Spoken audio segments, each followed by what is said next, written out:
Jai teachers, other listeners, and my all dear friends. Assalamu alaikum wa rahmatullahi wa barakatuh.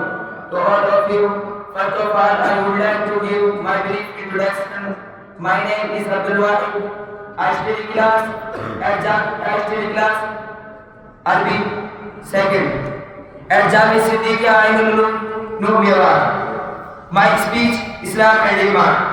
Our Prophet Muhammad sallallahu alaihi wasallam taught us how we should live on earth. He taught us by what he did. He taught us by what he said. One day a man came to the messenger of Allah and asked him, "O Muhammad sallallahu alaihi wasallam, tell me about Islam." The messenger of Allah said, "Islam is to testify that there is no good but Allah and Muhammad sallallahu alaihi wasallam. Saga, to offer salah, to pay zakah, to fast in Ramadan, and to make a pilgrimage to the house of Allah if one is able to do so Hajj." The man further asked them, "Tell me about Iman." The Prophet said, "It is have faith in Allah, His angels, His books, His messengers, the last day, and to believe in fact, good and ill."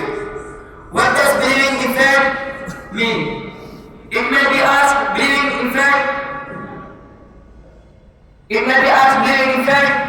good and ill means that anything that happens in this world is a part of Allah's plan.